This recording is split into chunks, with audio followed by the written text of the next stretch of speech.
Donc je vais vous parler, moi, des réfugiés polonais qui sont passés par Gourget et où il est resté des liens, encore aujourd'hui.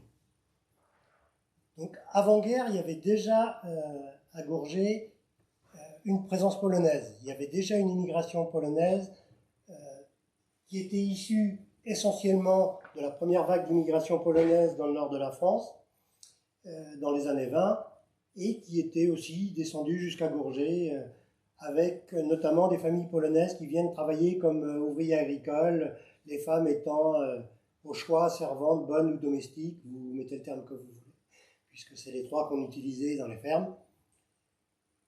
Alors on peut citer une famille Molas qui est là pendant quelques années, qui partira de Gourget après la guerre. En 1936, il y a Francesca Ingram qui est servante à Bonnevaux, ainsi que l'année suivante, Carolina Maturlac. Ça peut être des noms qui parlent à certains d'entre vous. Et le mari de la seconde travaille juste à côté, dans la commune d'à côté, à l'Agen. Il y a aussi une famille Rignéki qui va vivre quelques années au bord de Gourget. Et donc vous retrouvez les noms dans les recensements. Et vous retrouvez les actes de naissance de la famille, des deux enfants de la famille Rignéki, qui sont nés en 35 et 37 à Gourget. On a aussi une famille Lata qui habite à la limite de Gourget, mais dont le père est gagé dans les fermes de Gourget. Et en avril 40, on a aussi un ouvrier agricole, Georges Corpiesso, qui est ouvrier agricole à l'étang à Gourget. Et François Torchala dans la ferme de la Lande.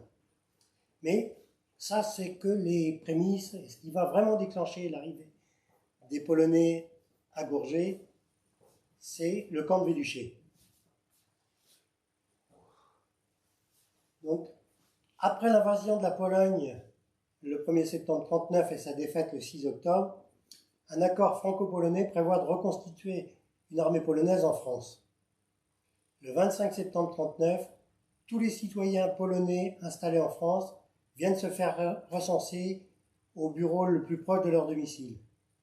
Et le 30 septembre 1939, Władysław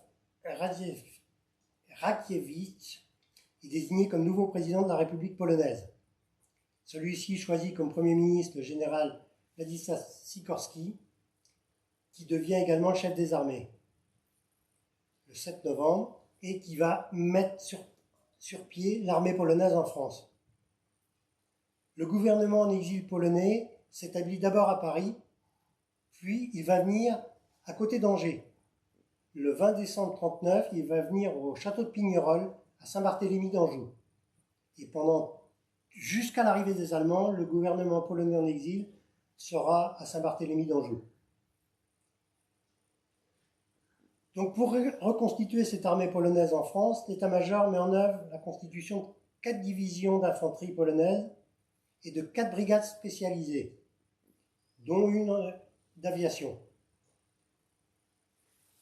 Ça va commencer avec le camp de Couëtquidan en Bretagne, qui est libre à l'époque et qui va être remis aux autorités polonaises le 12 septembre 1939 pour former cette première division polonaise.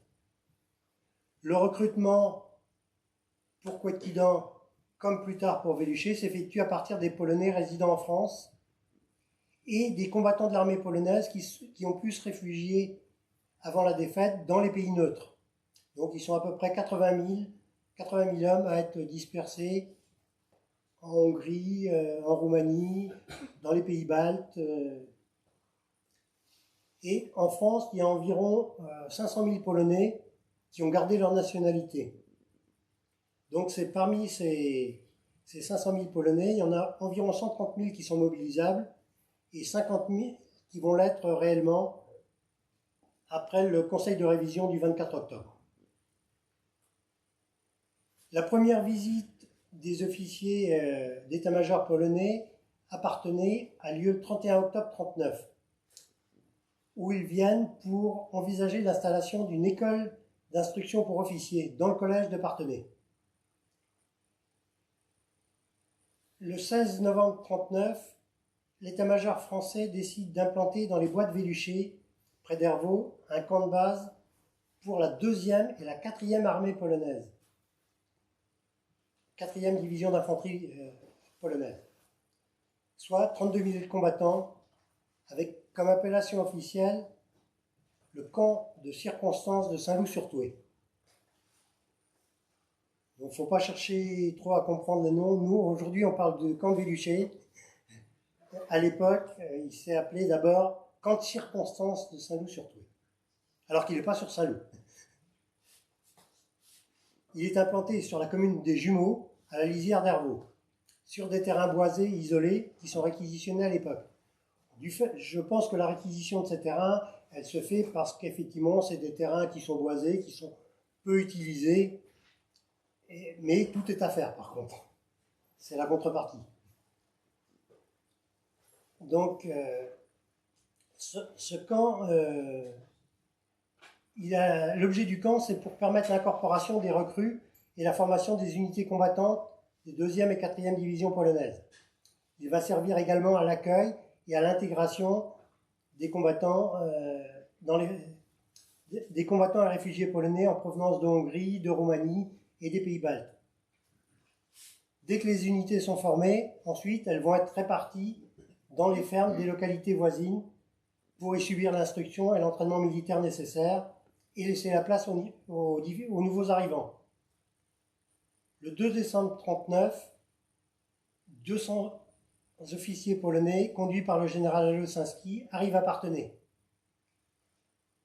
Ceux-là, ils viennent en majeure partie de Pologne, via la Roumanie, Yougoslavie et Italie. Et le 18 décembre 1939, commence à arriver, en vue de la constitution de la 2e division d'infanterie polonaise, les premiers soldats polonais. Et ils arrivent déjà en nombre, puisque le 18 décembre, ils sont déjà 3000.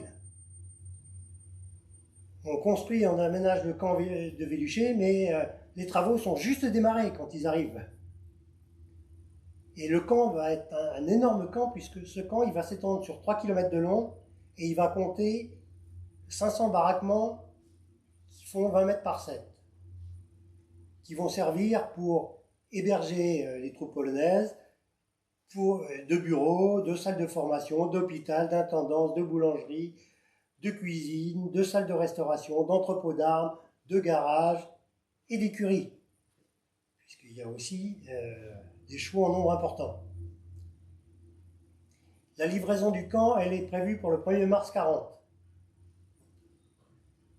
Elle se fait aussi avec le génie militaire, un régiment du génie militaire français qui vient d'Angers. Donc le 18 décembre, il y a déjà 3 bataillons polonais de 1000 hommes qui arrivent dans le camp. Et les cantonnements sont prévus dans les communes autour, donc Parthenay, Tenzé, Hervaux et Gourget. Aussitôt, la 2e division d'infanterie polonaise se met en formation, exercice, champ de tir. On crée un champ d'exercice à côté des Jumeaux et 2 champs de tir qui se mettent en place.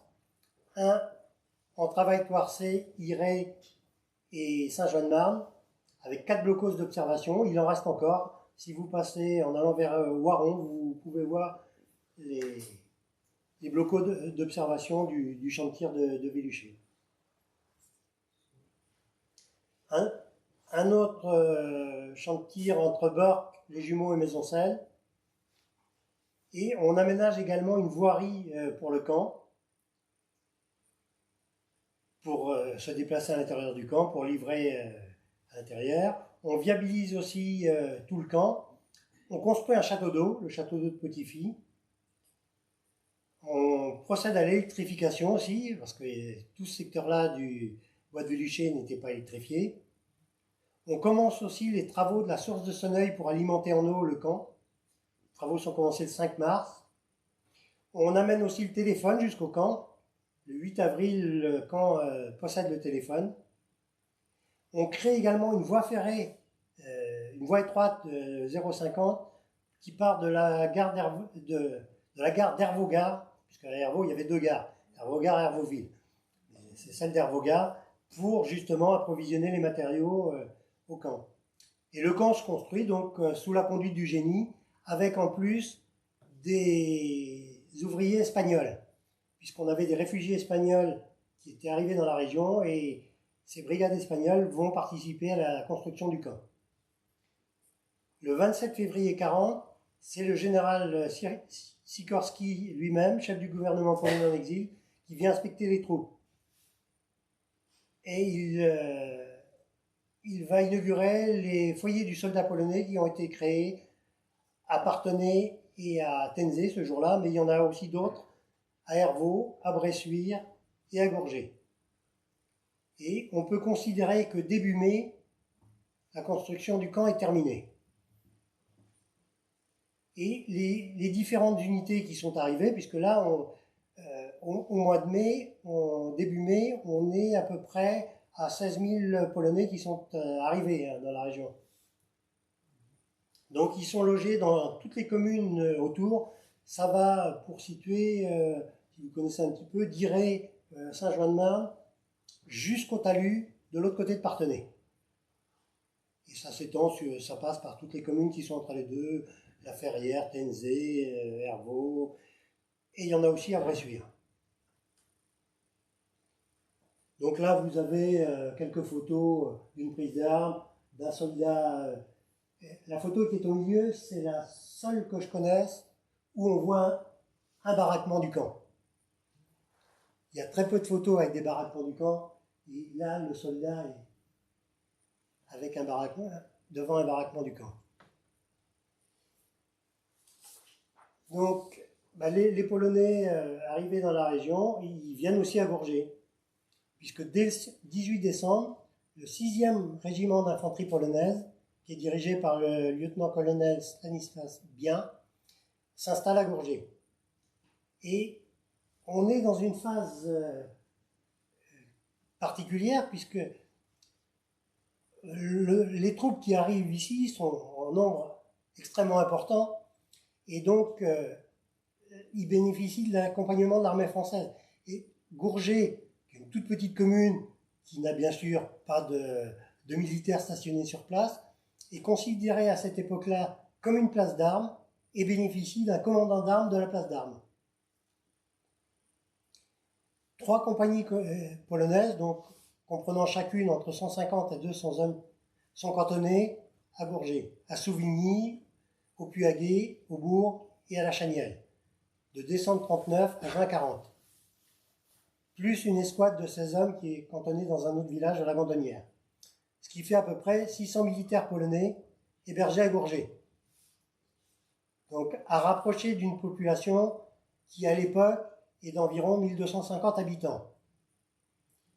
Mais elle est très fluctuante à cette époque-là, d'une part parce qu'il y a eu tous les mobilisés qui sont partis, qui ne sont pas forcément revenus, il y a des prisonniers, il y en a qui ne sont pas encore rentrés, même ceux qui n'ont pas été faits prisonniers, et il va y avoir après l'arrivée des réfugiés, notamment ardennais.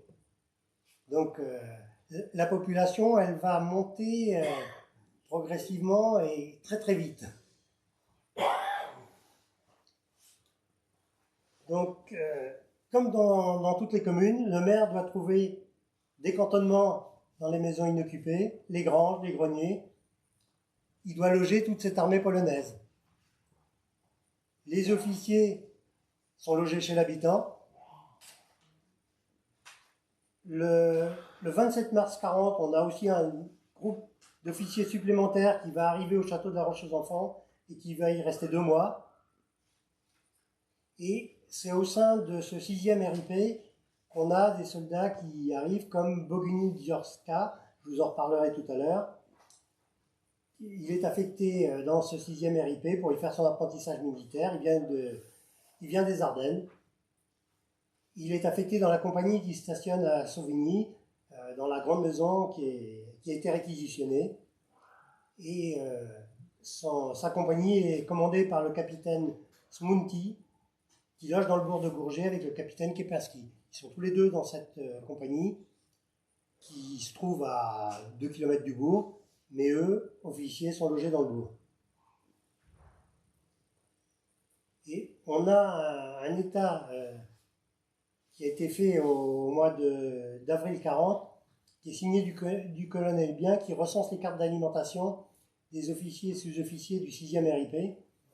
Et donc, à cette date, 17 avril 40, il y a 108 officiers et sous-officiers et 75 sous-officiers qui sont répartis entre Gourget, où il y a 35 officiers et 25 sous-officiers, et les communes voisines, Aubigny, La Mairie, Saint-Loup, La Coudrelle, qui est un hameau de Aubigny, Le Chillou, Pressigny, Lajon.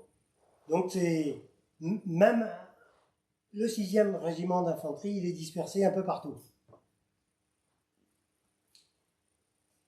Et on a dans cette liste les 60 officiers et sous-officiers présents à Gourget avec leur grade, leur lieu de cantonnement, leur date de naissance. Donc, la guerre avançant, les officiers logés à La Roche aux Enfants vont partir le 23 mai à 4 h du matin. Et on a quelques soldats qui ont immobilisé... je vais trop vite. Voilà. On a quelques soldats.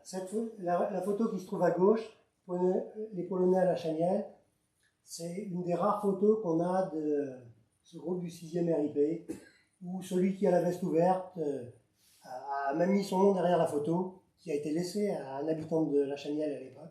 Il s'appelait Pietro Perdereski.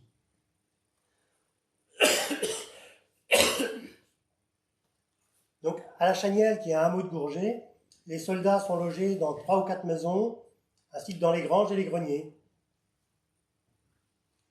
Et on a une autre note de l'officier de ravitaillement du 6e RIP du 8 avril 40, qui nous apprend qu'à cette date, la 6e compagnie stationnée à la Chanière comprend 184 fantassins. Donc 184 personnes, ça représente largement plus que le nombre d'habitants de la Chanière.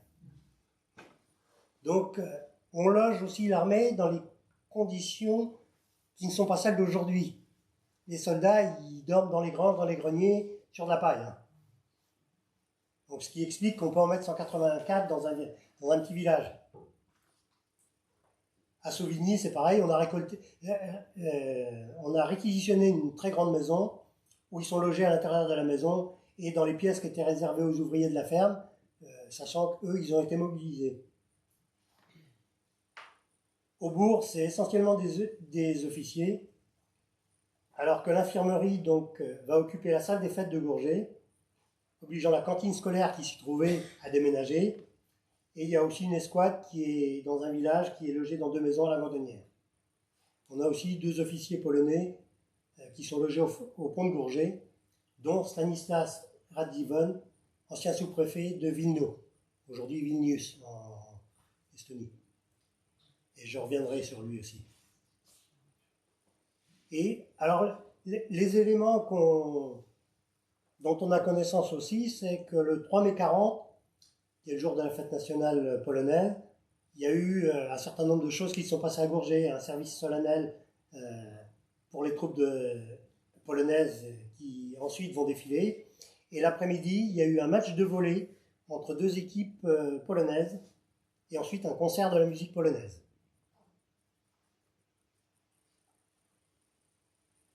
Et donc, cette troupe polonaise, cette 2e division polonaise, elle va monter au front en mai 40. Et dès le départ de la 2e division polonaise, on va constituer la 4e division. Une partie viendra aussi stationner à Gourget. Donc, là, c'est les listes d'officiers dont je vous ai parlé tout à l'heure.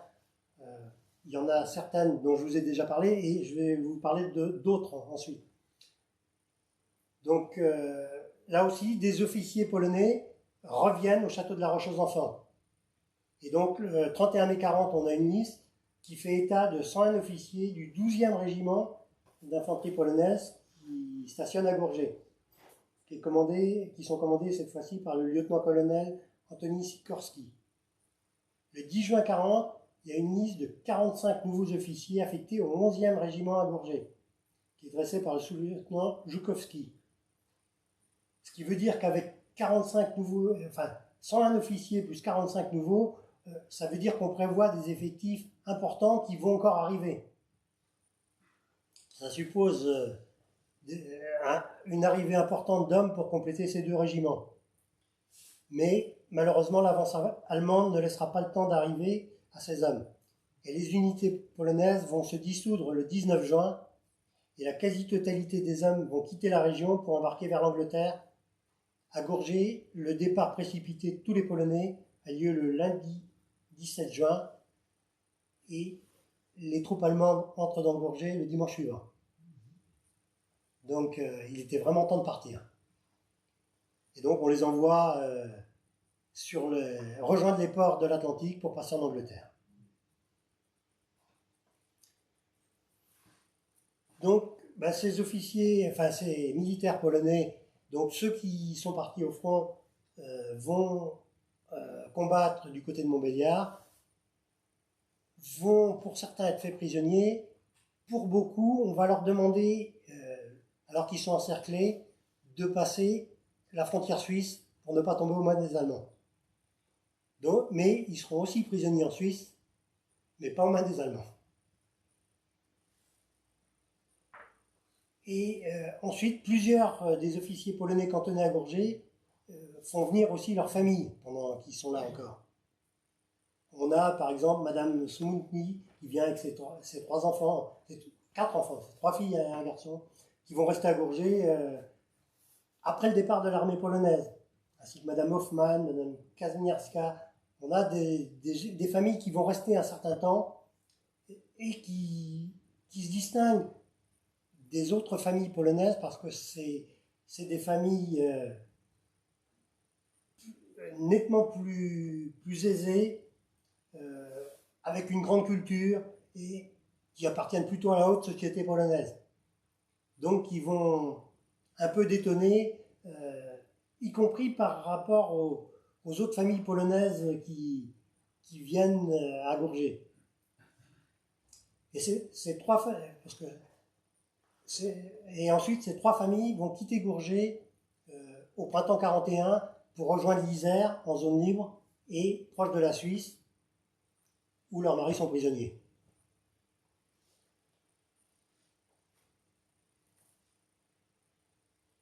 Donc ces 3 familles, enfin ces femmes, c'est vraiment un autre monde étranger pour beaucoup des engagés volontaires polonais, qui eux sont plutôt des immigrés polonais avec un niveau d'instruction peu élevé, qui sont dans les mines ou qui travaillent dans le monde agricole. Donc il y a vraiment une grande différence entre ces... Et on a quelques témoignages que j'ai pu recueillir de ces différences et des difficultés que ça peut causer. Et on a ensuite, à partir du 10 mai 40, l'offensive allemande qui va entrer en Belgique et qui va très rapidement se diriger vers les Ardennes.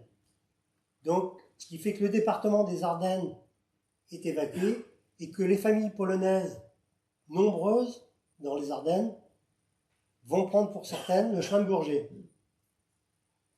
Donc on va avoir Madame Felicia Diorska et ses enfants, Richard et Daniel E, qui ont leur mari dont je vous ai déjà parlé. Ils ont la chance qu'à ce moment-là, le mari est en permission. Donc ils vont aussi faire la route pour revenir à Gourget, mais ils ont l'avantage d'avoir le mari qui accompagne, ce qui n'est pas le cas pour toutes les autres. Donc la famille va prendre le chemin des Deux-Sèvres.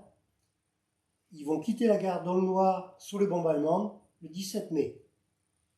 Et ils vont rejoindre Parthenay, puis Gourget, et Bougainville va rejoindre son unité à Souvigny, où la famille va pouvoir aller le voir régulièrement, sachant que pour la famille, on lui a attribué une chambre, parce que là aussi, il faut gérer les réfugiés qui arrivent. Donc le maire lui a attribué une chambre dans une maison à Gourget. Et après le départ du 6e RIP pour le front, la famille va changer, va être dans une grande chambre meublée, dans une autre maison. Il y a aussi une autre famille qui arrive à Gourget, parce que le mari est aussi dans l'armée polonaise, lors de l'exode en juin 40. Elle arrive à Gourget le 29 mai 40, en provenance d'Avaux-le-Château. C'est Madame Catherine Maximitsch et ses 2 enfants. Mais quand elle arrive, elle ne peut que constater le départ de son mari, qui est parti au front. Donc elle est d'abord logée dans une masure, et puis elle va passer dans une autre maison après, à côté de l'église, et elle va passer toute la guerre à Gourget. D'autres familles viennent aussi au moment de l'exode. On a la famille Adamski qui arrive aussi le 29 mai et qui arrive aussi, comme la famille Maximitsch, d'Avaux-le-Château.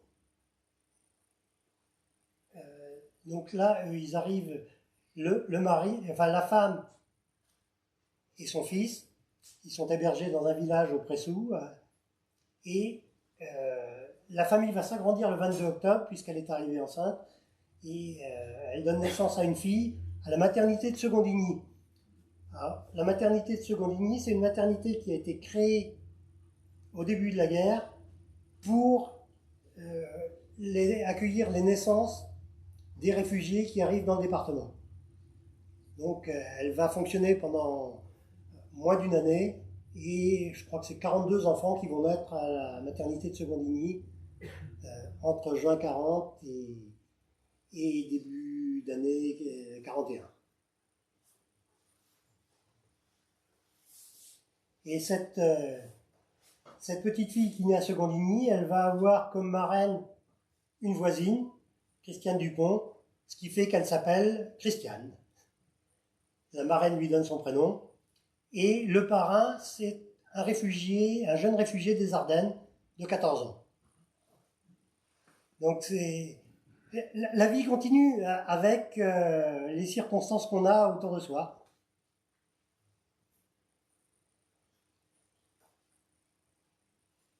Parmi donc, les Polonais de la 2e division polonaise, quelques-uns reviennent à Gourget pendant la guerre, évadés de leur camp en Suisse. Le capitaine Kepinski, dont je vous ai parlé aussi tout à l'heure, revient en civil pendant la guerre avec un autre militaire. Ils vont rester 2-3 jours à Gourget.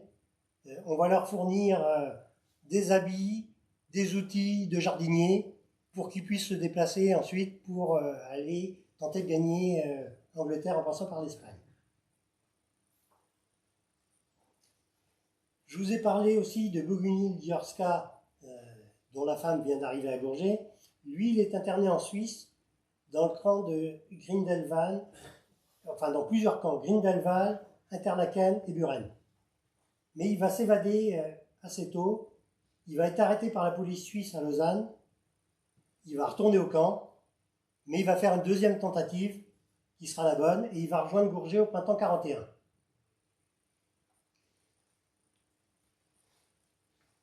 Donc voilà la famille Dziorka Danilovitch. En fait, il y a un double nom.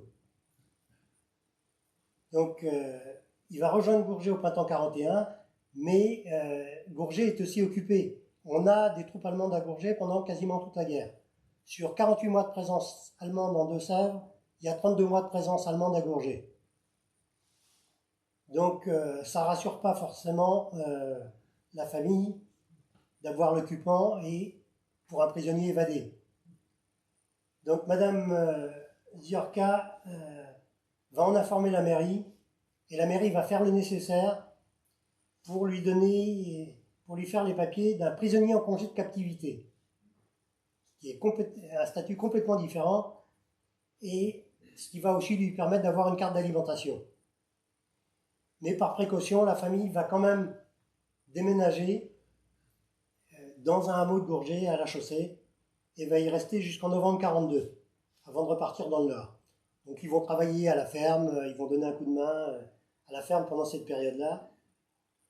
Et après, il va aussi, Bogunil Dziorka, travailler au nettoyage du camp de Bork, fin 41, puisqu'il avait été créé un camp de munitions aussi à côté d'Hervaux, à Bork-sur-Hervaux, que l'armée française a fait sauter avant l'arrivée des Allemands, mais où il reste encore plein de munitions.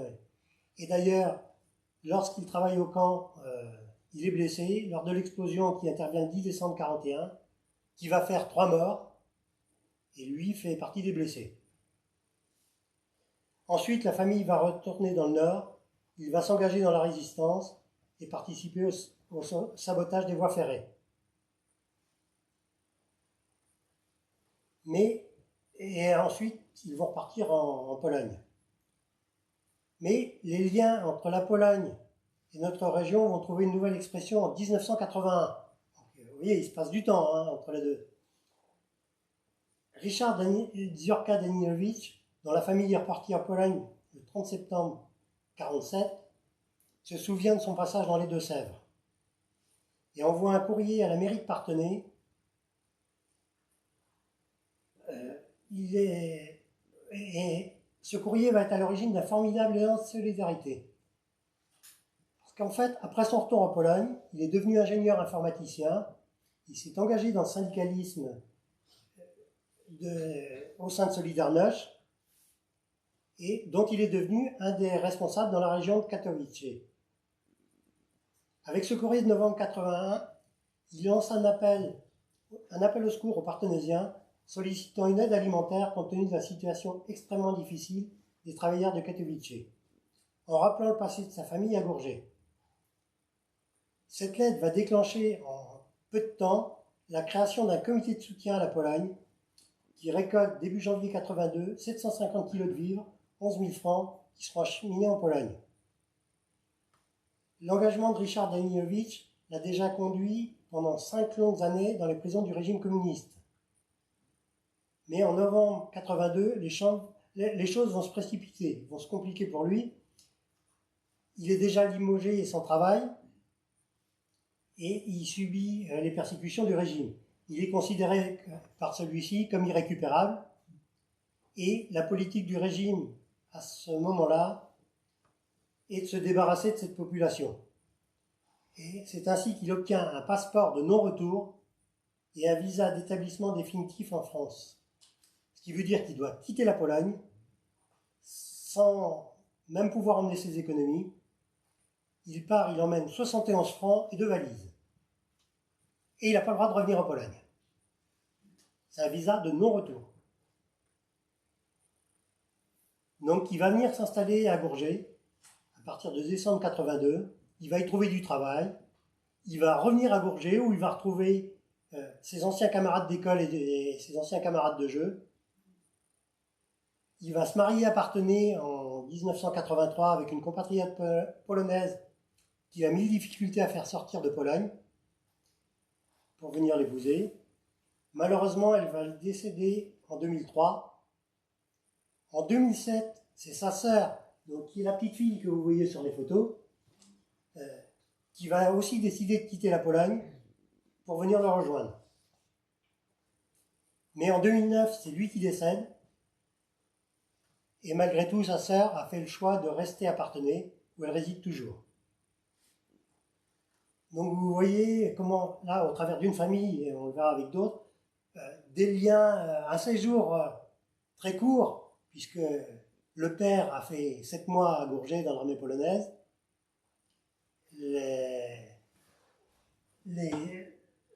La mère et les enfants ont passé 1 an et demi à Gourget. Comment ça peut marquer une vie?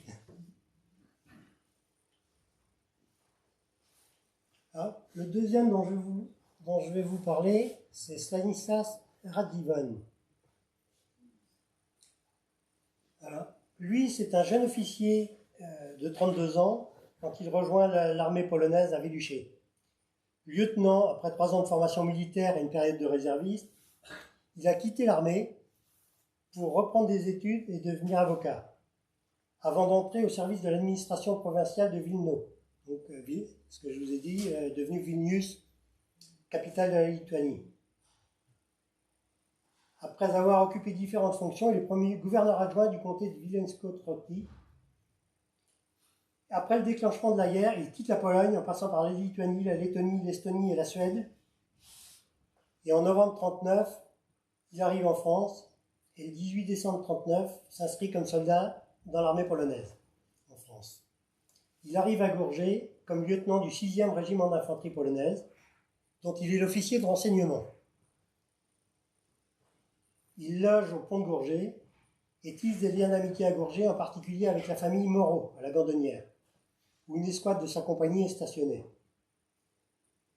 Le 20 mai 40, le groupe de grenadiers qu'il commande part au front avec la 2e division polonaise. Après les difficiles combats de la Trouée de Belfort et leur quasi-encerclement à Mèche, donc c'est là où ils reçoivent l'ordre de traverser la frontière suisse.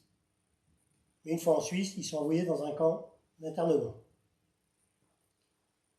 Ce qui ne convient pas forcément à Stanislas Radziwiłł, puisqu'après seulement une semaine, il s'évade, avec l'objectif d'atteindre la Grande-Bretagne et de poursuivre la lutte contre les nazis.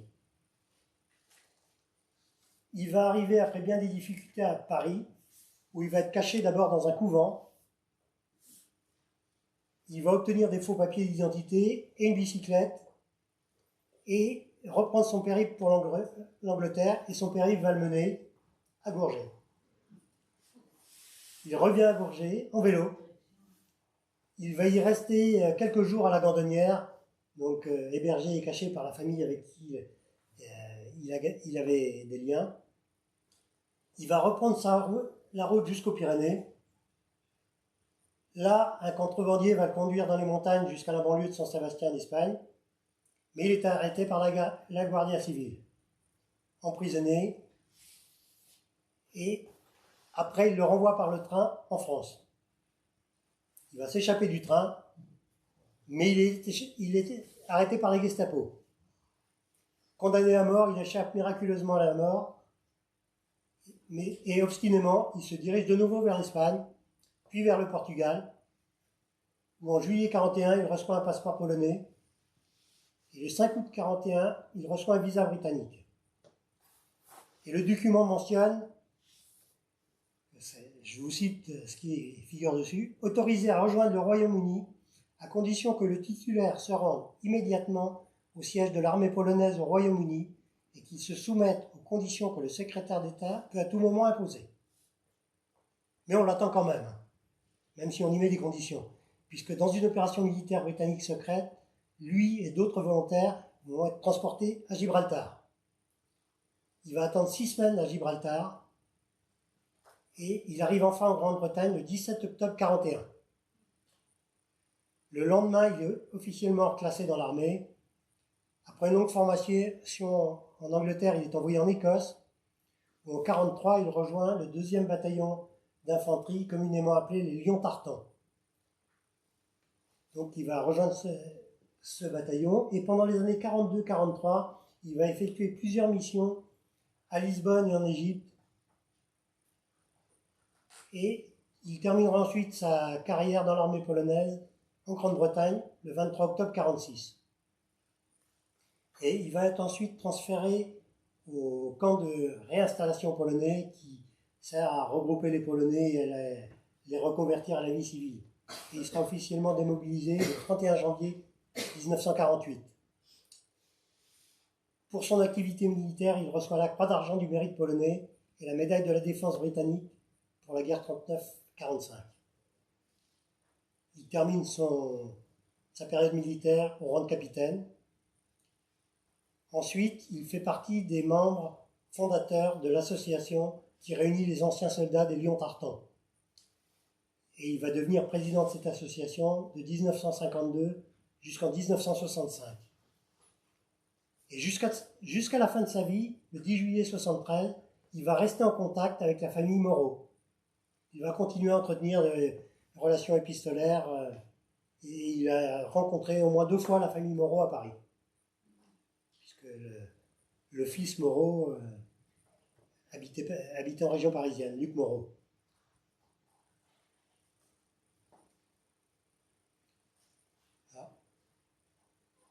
Cette famille-là, la famille Latta, je ne vais pas vous en parler longuement.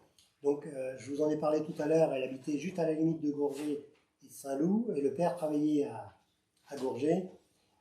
Eux, ils sont restés dans la région, ils se sont installés à Amailloux, leur fils est marié à Amailloux, après-guerre, et elle a fréquenté avant les écoles de Gourget, et elle est décédée récemment, puisqu'elle est décédée en 2023.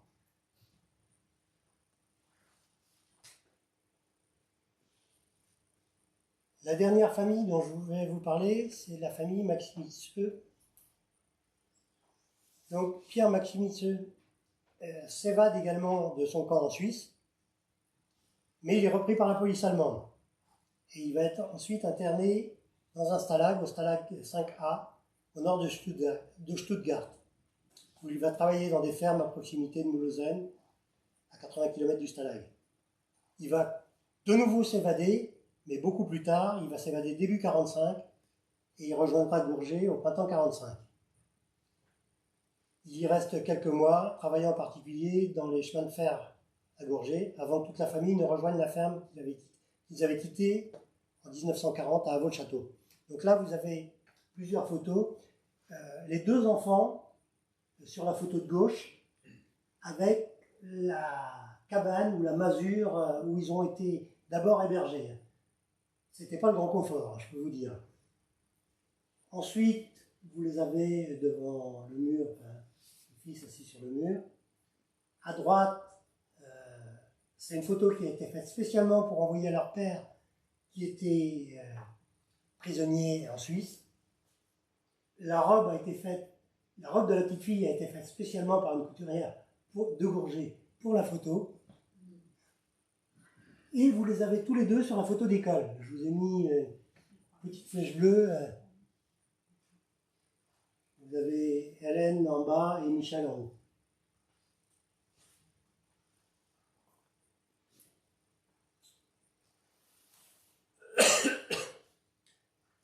Donc, ils repartent d'abord dans les Ardennes, à Avaux-le-Château, mais en 1947, la famille décide de repartir dans sa ville d'origine.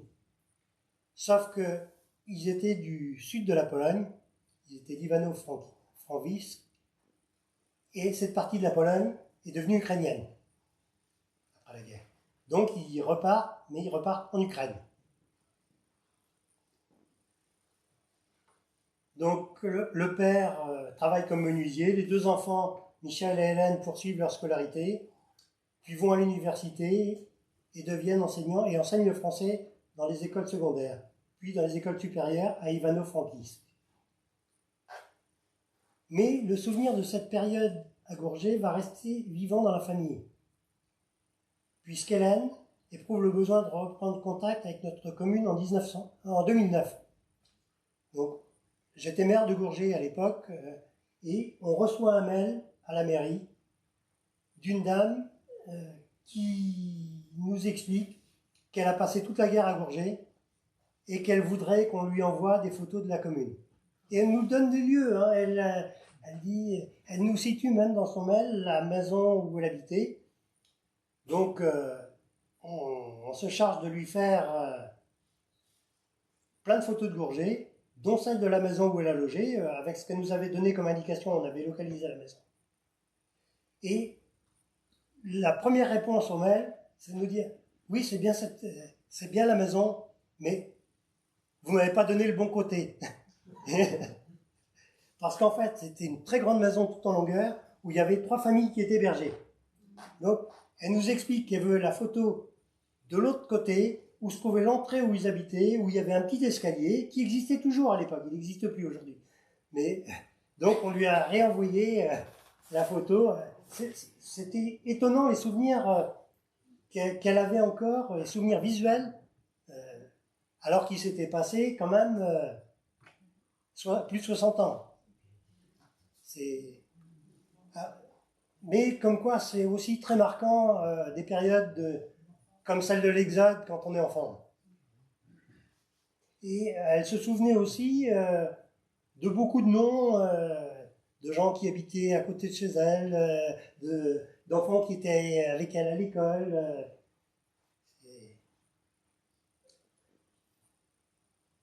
Donc on va échanger pas mal de courriels avec elle, plutôt avec ses enfants, parce qu'en fait, elle parle le français, ses enfants aussi, mais elle n'utilise pas l'informatique. Donc on va échanger des courriels pendant un certain temps, et puis ça se tarit un peu. Et puis, à partir de 2015, je décide d'écrire un livre sur la Seconde Guerre mondiale à Gourget. Donc c'est ce que vous avez là. Et donc là, je vais reprendre contact avec elle. Et là, on va échanger par courriel, par téléphone. Elle va m'adresser beaucoup de photos, celles qui sont là, entre autres, sauf celle du milieu, mais les autres viennent d'elle. Et puis il y en a plusieurs dans mon livre aussi. Les gens de Gourget avaient très peu de photos des réfugiés, que ce soit des réfugiés ardennais ou des réfugiés polonais, mais les réfugiés, que ce soit ardennais ou polonais, ils avaient des photos, eux.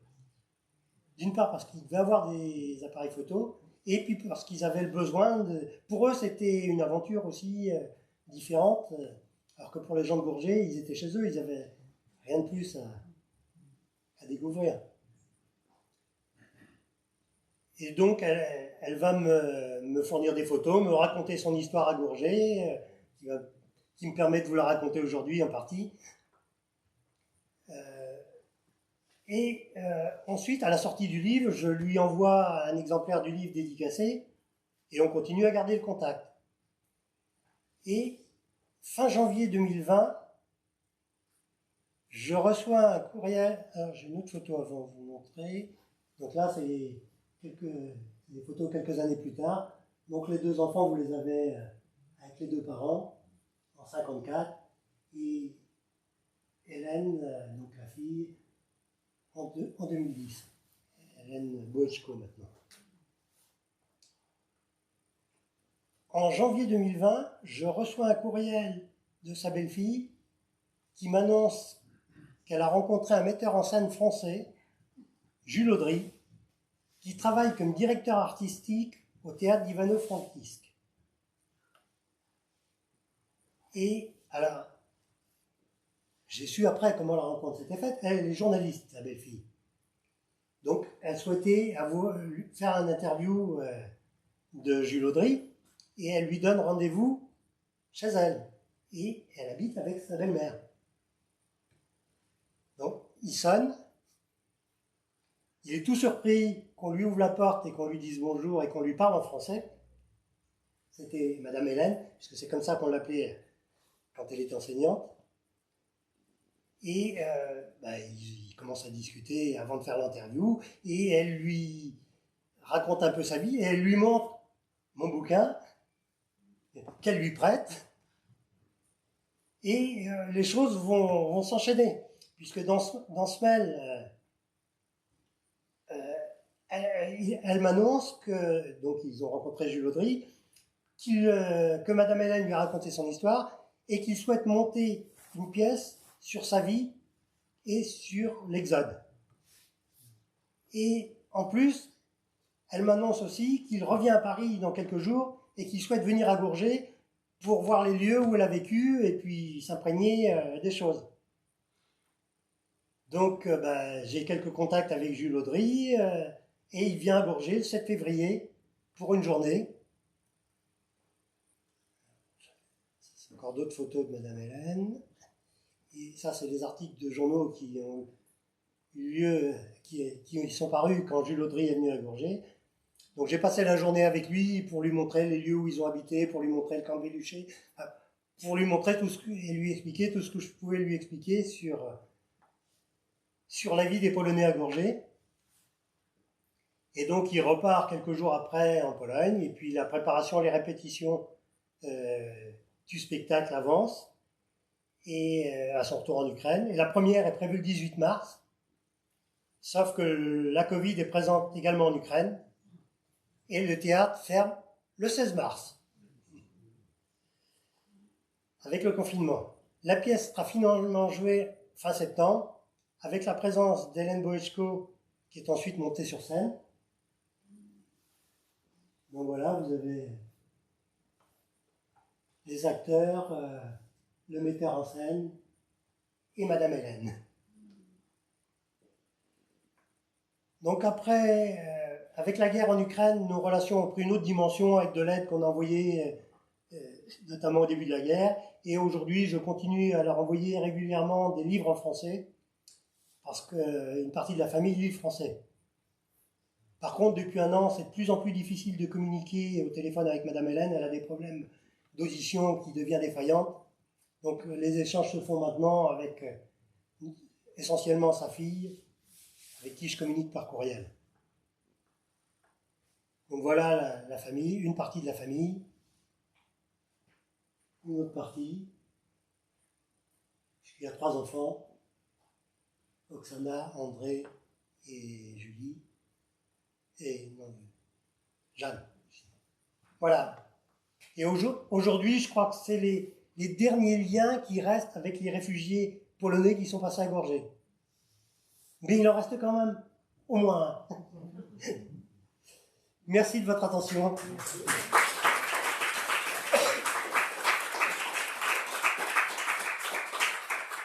Si vous avez des questions,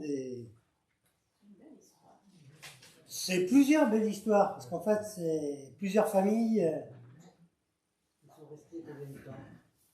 Alors, la famille Maximiche, c'est celle qui est restée le plus longtemps, puisqu'ils sont arrivés le 29 mai 40, si je me souviens bien ce que j'ai dit tout à l'heure, et ils sont repartis début 45. Parce qu'ils sont restés à Gourget jusqu'à ce que le mari soit libéré. Ils ont attendu le mari à Gourget. Et après, ils ne sont pas repartis tout de suite après, puisqu'il a travaillé un peu pour les chemins de fer à Gourget, pour l'entretien des voies. Au début, je ne me rappelle pas très bien le terme exact, vous avez dit que c'était quoi le quartier général de l'armée polonaise était appartenait. Oui, les officiers non, c'était un projet d'école qui ne s'est pas fait finalement. C'est pas l'école normale. Non, c'était au collège de Parthenay où il devait s'installer. Mais finalement, ça ne s'est pas fait. Puisqu'après, ce qui s'est fait, c'est le camp de circonstances de Saint-Loup-sur-Thouet. Mais il y avait quand même de nombreux officiers polonais qui logeaient à Parthenay, d'autres logeaient au bar de l'Europe, oui, à Parthenay, entre autres. Et à l'hôtel, il y avait un hôtel aussi. Je ne sais plus lequel. Et puis il y en avait aussi au château à Loumois, officier polonais. Non, je pose la question simplement parce que mon père a fait l'école normale durant la guerre, mais il aurait dû la faire à Parthenay, mais l'école normale à Parthenay avait été réquisitionnée par les Allemands. Non, tout à fait.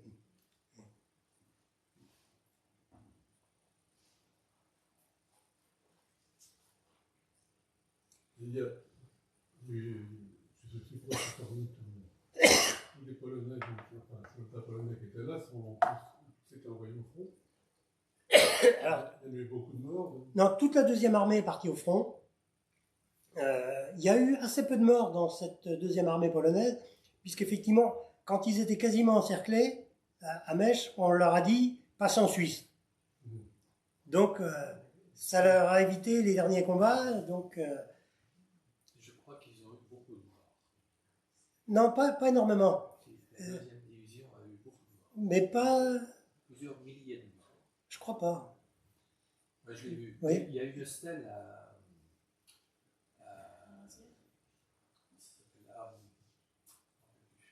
où ils étaient encerclés. À Mèche, Oui, la grande ville. à côté de Belfort. Ah oui, à Belfort. Il y a eu une stèle à Belfort Ah oui. sur la deuxième division. D'accord. Et il paraît qu'ils ont eu beaucoup de Ah morts. bon. Je croyais qu'il n'y en avait pas eu tant que ça. Mais... J'avoue que je n'ai pas vérifié. Hein.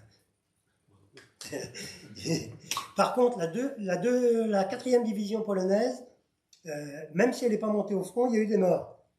Parce que, notamment au moment où ils partent pour l'Angleterre, enfin pour évacuer le camp de Véluché, il y a des bombardements en gare d'Hervaux et il y a 8 morts polonais qui meurent en gare d'Hervaux. Et à Toire. Et il y en a d'autres à Toire. Et il y avait eu aussi des morts à Bressuire dans un accident, un camion qui a dérapé sur le verglas. Alors, ce qui est étonnant, c'est qu'avec une telle densité de Polonais comme ça dans le même coin, que les Allemands, la Gestapo, ils ont laissé tranquilles. Mais ils n'étaient pas arrivés. Ils étaient partis. Non, parce après, il n'y a plus de Polonais. Hein, les Polonais, ils sont partis. Ils partent le 16 juin, le 17 juin. Y compris leurs familles. Les familles, il y en a quelques-unes qui restent, notamment celles que je vous ai montrées. Mais il n'y avait plus que les familles. Les soldats, il n'y en avait plus. Hein. Oui, mais la densité était... Ah ben non, là, c'est... Et après, ceux qui arrivent au moment où les soldats polonais partent, c'est les réfugiés ardennais. Parce qu'à Gourget, notamment, il va passer plus de 200 réfugiés. Donc là aussi, la collectivité et son maire doivent gérer les hébergements, les réquisitions, les tickets de rationnement.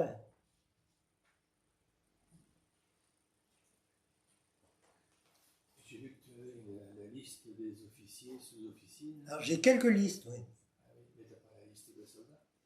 Non, c'est des listes d'officiers qui ont été établies à un moment donné pour les cartes de... Pas de rationnement, c'est d'alimentation. C'était encore avant le rationnement.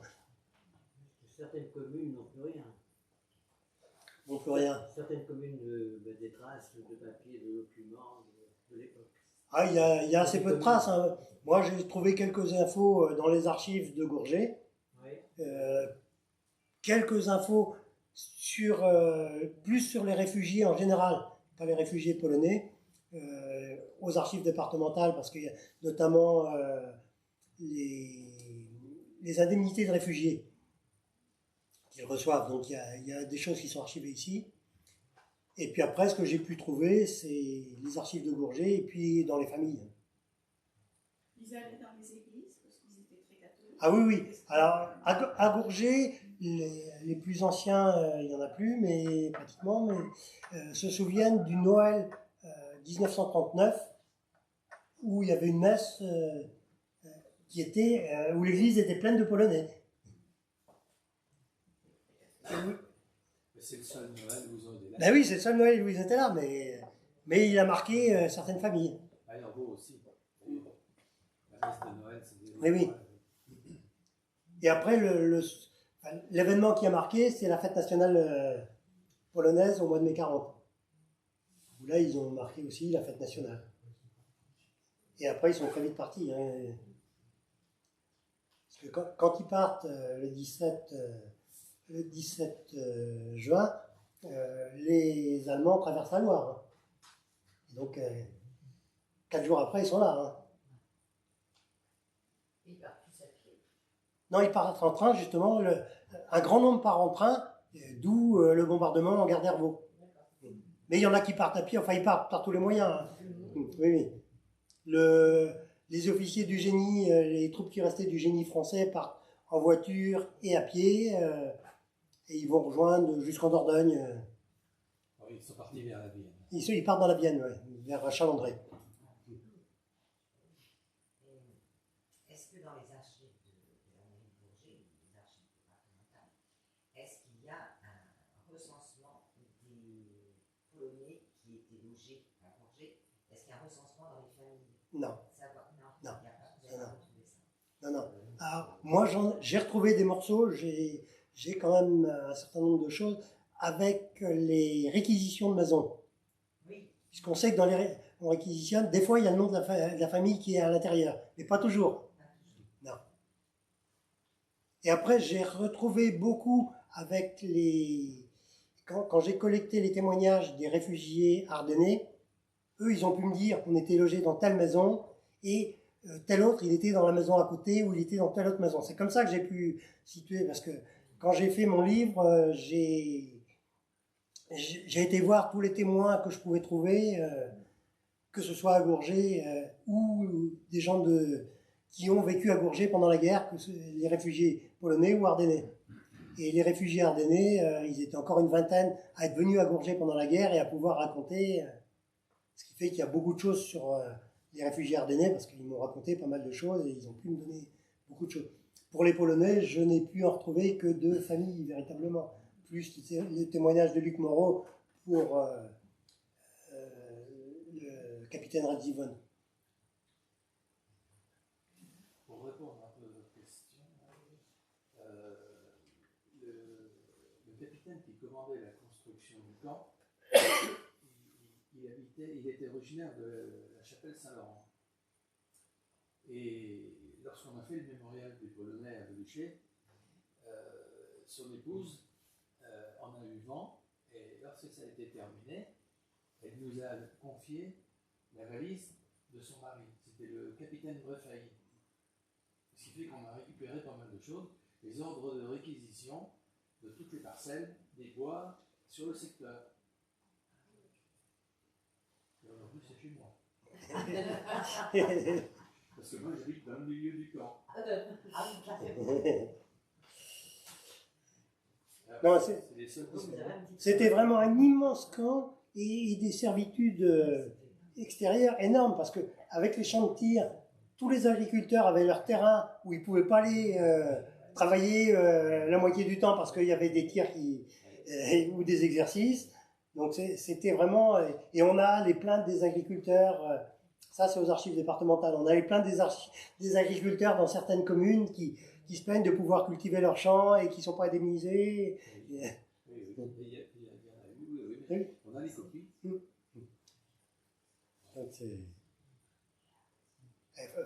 c'est impressionnant parce qu'il passe quand même pratiquement 35 000 Polonais en 7 mois. Alors que le territoire compte pas autant d'habitants. Mais c'est aussi pour ça que cette histoire, elle a été oubliée, parce que ça dure que 7 mois.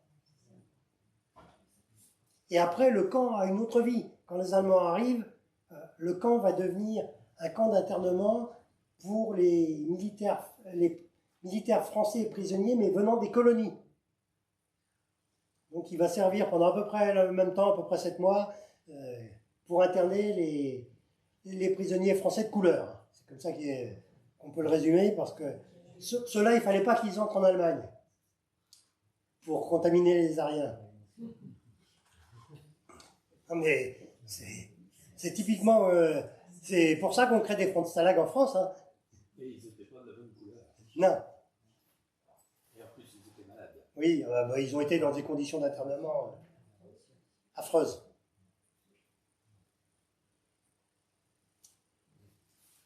Voilà ce que je pouvais vous dire sur ces familles, oui.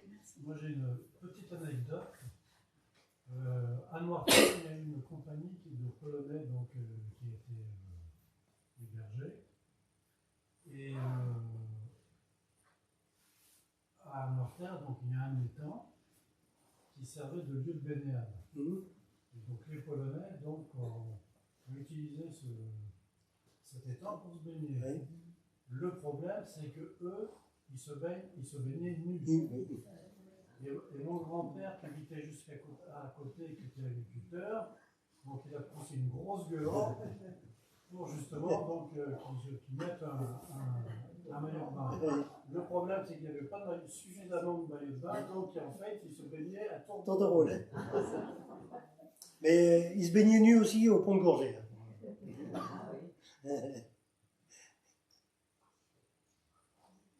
Mais ils l'ont connu par tous les temps, le pont de Gourget. Parce qu'ils l'ont connu, le Touet gelé aussi. Parce que l'hiver 39-40 est un hiver très très rude. Voilà, et puis si vous voulez en savoir encore plus sur cette histoire-là et l'histoire de Gourget pendant la Deuxième Guerre mondiale, j'ai encore quelques exemplaires de mon livre que je peux vous dédicacer. Merci. Merci.